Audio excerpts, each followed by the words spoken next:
Hello everyone. आज हम पढ़ने जा रहे हैं एक बहुत ही रोचक कविता अ लीजेंड ऑफ नॉर्थलैंड, जिसे अमेरिकी कवयित्री फीबी कैरी ने लिखा है। A legend of the Northland यानी उत्तरी प्रदेश की एक पुरानी लोक कथा। लीजेंड मतलब पुरानी लोक कथा, नॉर्थलैंड यानी उत्तरी प्रदेश। यह कविता हमें एक अनोखी कहानी सुनाती है, एक स्वार्थी औरत की कहानी जिसे अपनी कंजूसी की सजा मिलती है और वह एक पक्षी में बदल जाती है। इस कविता के माध्यम से हमें सिखाया गया है कि स्वार्थ और लालच हमें कहीं भी सम्मान नहीं दिला सकता। आइए इस खूबसूरत कविता को समझते हैं, समरी और लाइन बाय लाइन एक्सप्लेनेशन के साथ। तो चलिए आपकी टेक्स्ट बुक से पढ़ना शुरू करते हैं। This poem narrates the legend of an old lady angered Saint Peter because of her greed। यह कविता एक बूढ़ी औरत की कथा सुनाती है जिसने अपनी लालच के कारण संत पीटर को क्रोधित कर दिया। नरेट्स यानी कहानी सुनाना, एंगर्ड मतलब गुस्सा दिलाना, ग्रीड यानी लालच। और एक महत्वपूर्ण बात यहाँ बताना चाहूंगी कि ये जो पोएम है ये एक बैलेड है। आप पेज नंबर 67 पर देख सकते हैं, एक बॉक्स में लास्ट में दिया गया है। A ballad is a song narrating a story in short stanzas.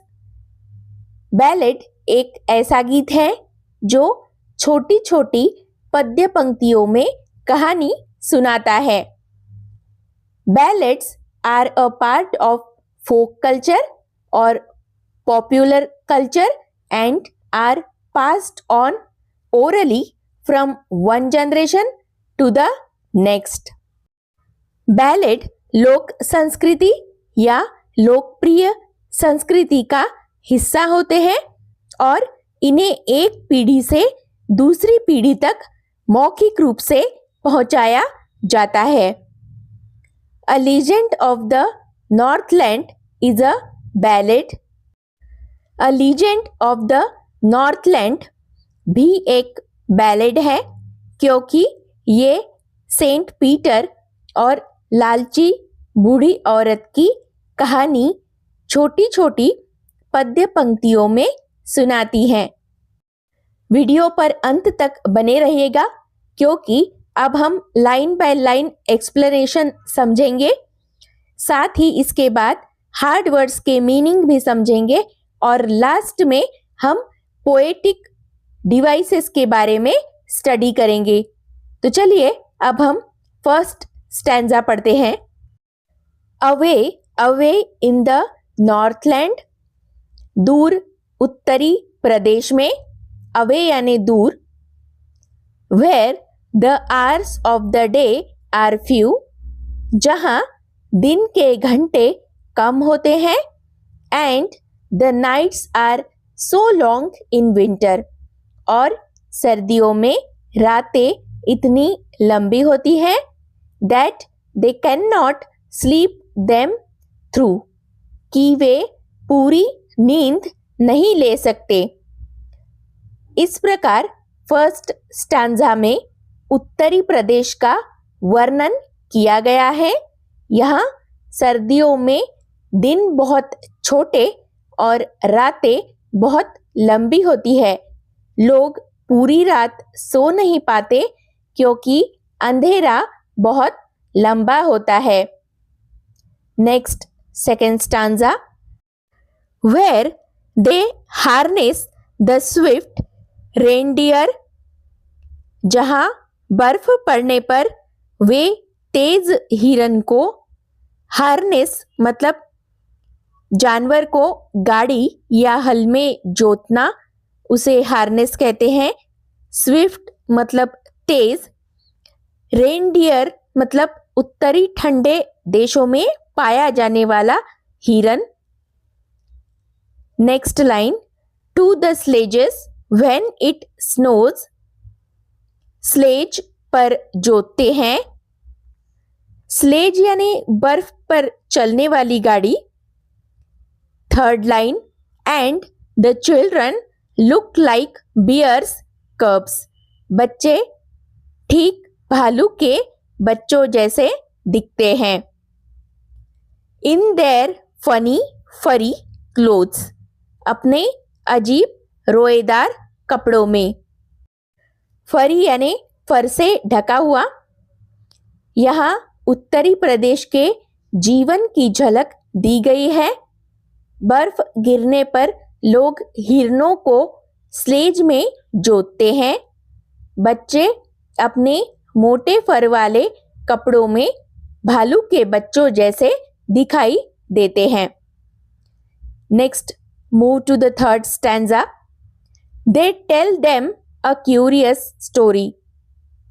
वे उन्हें एक अजीब कहानी सुनाते हैं। I don't believe this true. मुझे विश्वास नहीं होता कि यह सच है। And yet you may learn a lesson. और फिर भी तुम एक सबक सीख सकते हो। If I tell the tale to you. यदि मैं तुम्हें यह कहानी सुनाऊं। तो इस पद्यांश में कवियत्री कहती है कि वहाँ के लोग बच्चों को एक अजीब कहानी सुनाते हैं। शायद यह सच ना हो, पर इसमें से हमें एक शिक्षा मिलती है। Let's move to fourth stanza. Once when the good saint Peter. एक बार जब अच्छे संत Peter lived in the world below, नीचे की दुनिया में रहते थे। And walked about it preaching. और इसके चारों ओर घूमते थे, उपदेश देते थे। प्रीचिंग यानी उपदेश देना। Just as he did you know. जैसा कि उन्होंने किया था, आप जानते हैं। तो पोएटेस हमें कहना चाहती है कि बहुत समय पहले संत पीटर धरती पर रहते थे और लोगों को उपदेश देते थे। वे घूम घूम कर धर्म का प्रचार करते थे। Fifth stanza. He came to the door of a cottage. वे एक झोपड़ी के दरवाजे पर पहुंचे। कॉटेज यानी झोपड़ी।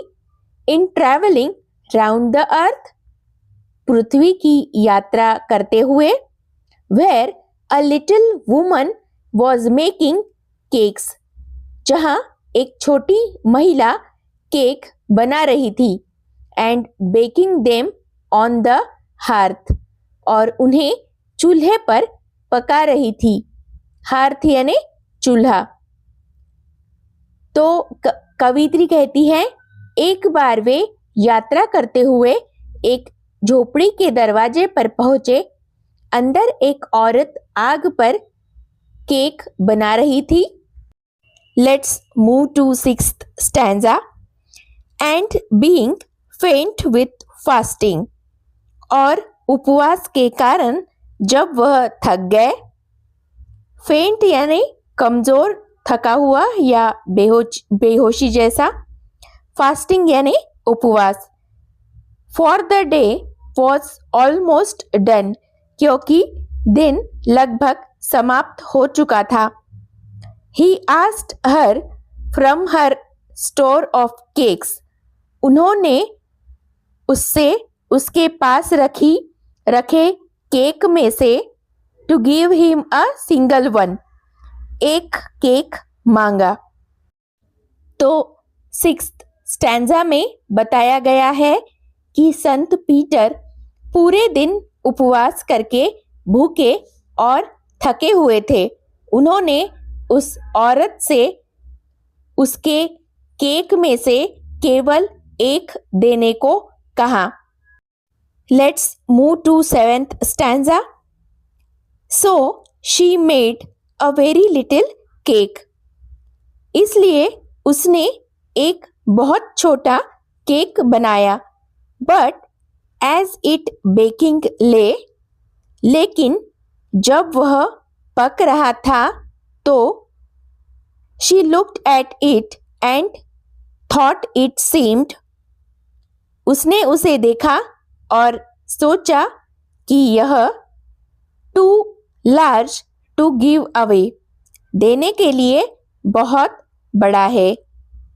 तो 7th स्टांजा में बताया गया है कि औरत ने पहले एक छोटा केक बनाया, लेकिन उसे लगा कि यह देने के लिए बहुत बड़ा है। 8th stanza, therefore she needed another, इसलिए उसने एक और आटा गूंथा, and still a smaller one, और वह भी छोटा था। But it looked when she turned it over, लेकिन जब उसने उसे पलटा तो वह 4th line as large as the first had done, पहले वाले आटे जितना ही बड़ा लग रहा था। तो कुल मिलाकर यहाँ बताया गया है कि फिर उसने और छोटा केक बनाया, लेकिन जब उसने देखा तो वह भी बड़ा लग रहा था।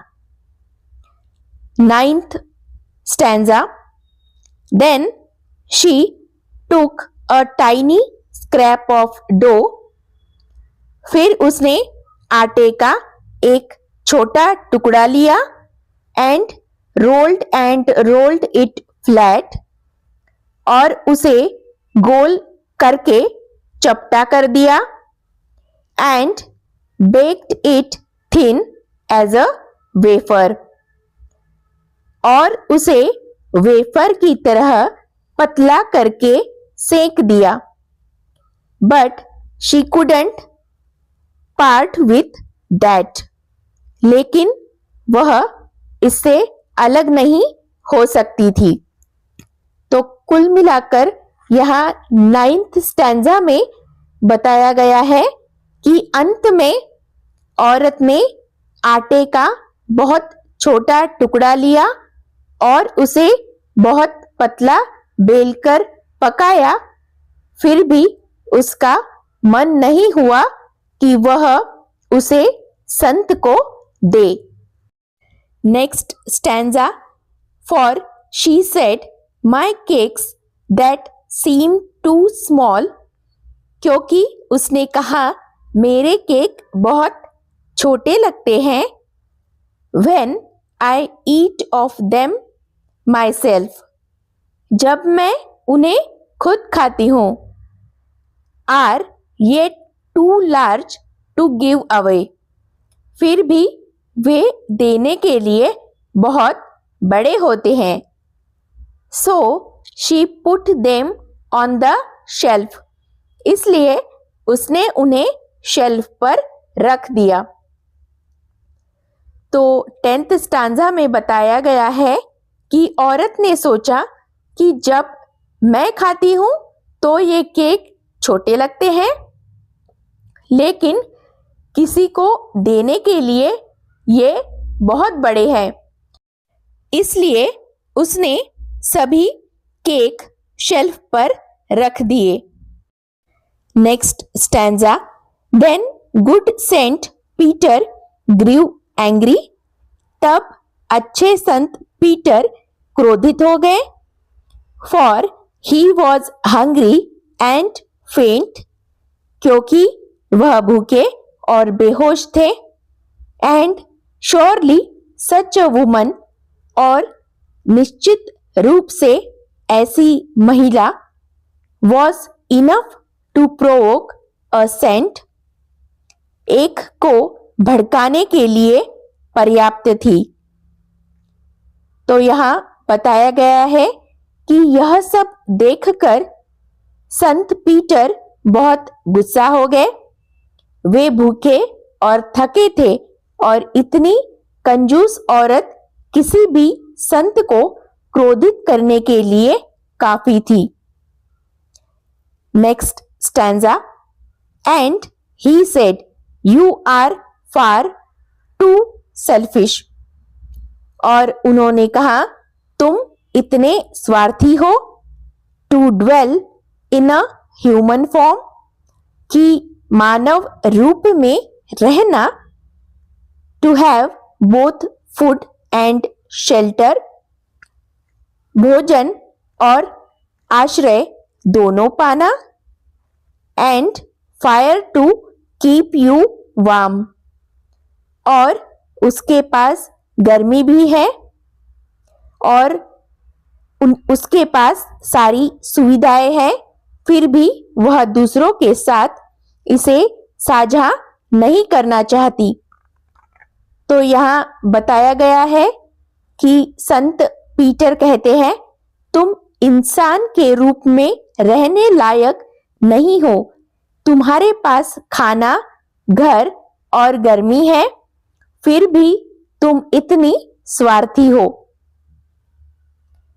Next stanza, now you shall build as the birds do, यहाँ संत उसे श्राप देते हैं कि अब तुम पक्षियों की तरह रहोगी, and shawl get your scanty food, अब उसे कम ही खुराक मिलेगी। स्कैंटी फूड मतलब कम भोजन। By boring and boring and boring, उसे लगातार एक ही कठिन क्रिया करनी होगी। यहाँ बोरिंग का मतलब होगा छेद करना या ठोकना। All day in the hard dry wood, उसे दिन भर कठोर सूखी लकड़ी में छेद करना होगा। तो इस स्टांजा में बताया गया है कि संत पीटर ने श्राप दिया कि अब तुम्हें पक्षियों की तरह घोंसला बनाना होगा और पेड़ों में छेद करके मुश्किल से अपना भोजन जुटाना होगा। Next stanza, then up she went through the chimney, फिर वह चिमनी से होकर ऊपर चली गई। नेवर स्पीकिंग अ वर्ड, बिना एक शब्द बोले, and out of the top flew a woodpecker, और ऊपर से एक कठफोड़वा उड़ गया। For she was changed to a bird, क्योंकि वह एक पक्षी में बदल गई थी।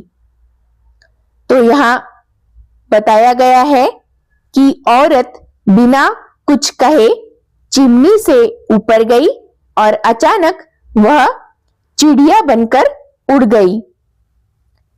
Next stanza, she had a scarlet cap on her head, उसके सिर पर एक लाल रंग की टोपी थी।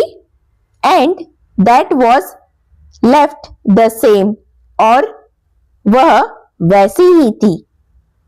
But all the rest of her clothes were burned, लेकिन उसके बाकी सारे कपड़े जल गए थे। Black as a coal in the flame, आग की लपटों में कोयले की तरह काले हो गए थे। तो यहाँ बताया है कि जब वह औरत चिड़िया बनी, उस समय उसने अपने सिर पर लाल रंग की टोपी पहनी हुई थी। यह टोपी चिड़िया के सिर पर भी थी, लेकिन उस औरत के बचे हुए कपड़े जलकर कोयले की तरह काले हो गए थे। Next, last stanza. And every country schoolboy, और हर देहाती स्कूली बच्चे ने has seen her in the wood, उसे जंगल में देखा है. Where she lives in the trees till this very day, जहां वह आज भी पेड़ों पर रहती है.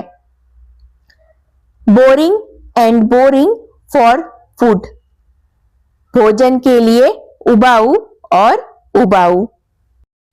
तो यहाँ बताया गया है कि आज भी जंगलों में बच्चे वुडपेकर को पेड़ों में ठोक ठोक कर खाना ढूंढते देखते हैं.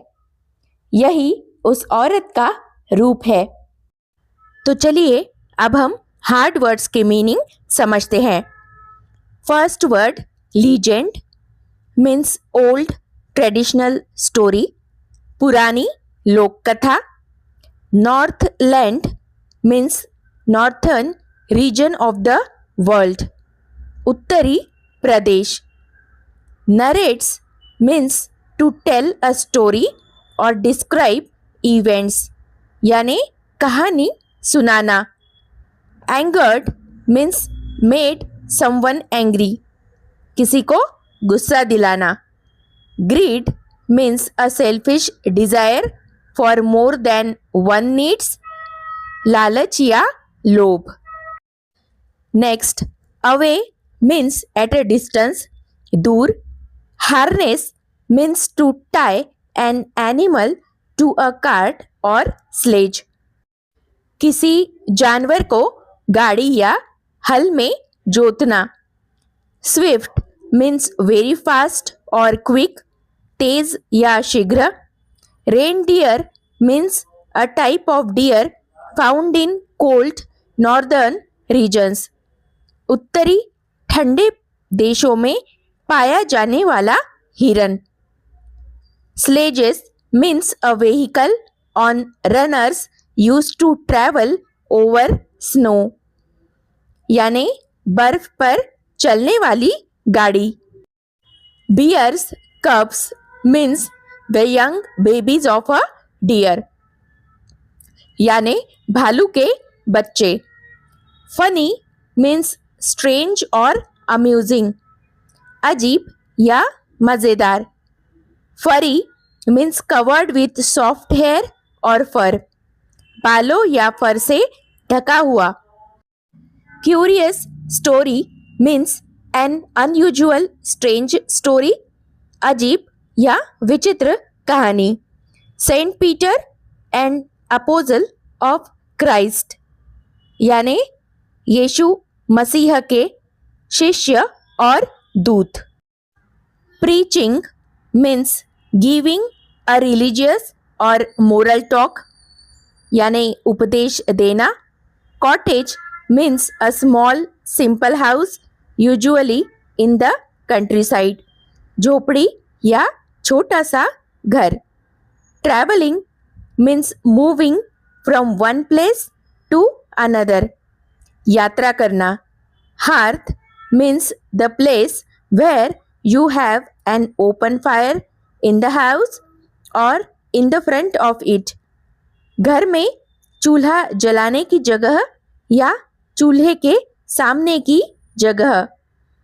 फेंट मीन्स वीक, टायर्ड और अबाउट टू लूज कॉन्शियसनेस, यानी कमजोर, थका हुआ या बेहोशी जैसा लगना.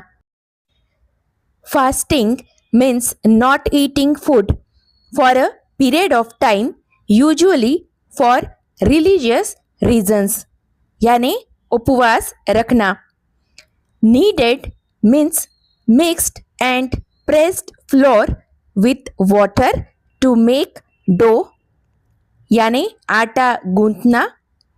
Tiny scrap of dough means a very small piece of dough, आटे का बहुत छोटा टुकड़ा.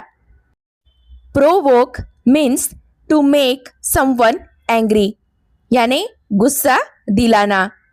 Dwell means to live in a place, रहना या निवास करना.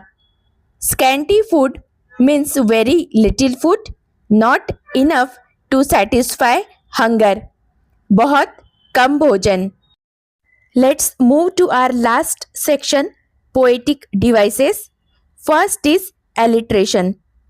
Alliteration means anupras alankar, repetition of the same consonant sound at the beginning of words. For example, funny, furry clothes. Here there is repetition of F sound. Second is imagery. Chitratmakta. The poet creates vivid pictures in the reader's mind. For example, the children look like bear's cub in their funny furry clothes. Our next device is simile यानी उपमा अलंकार, direct comparison using like or as. For example, the children look like bear's cubs. यहाँ बच्चों की तुलना भालू के बच्चों के साथ की गई है. Next is repetition, पुनरुक्ति. Words or phrases are repeated for emphasis. Example, boring and boring and boring. Our last poetic device is personification यानी मानवीकरण, giving human qualities to non-human things. For example, the woman in the poem is given the ability to bake a human action before being transformed into a woodpecker. Video अगर अच्छा लगा हो तो please like, share and subscribe.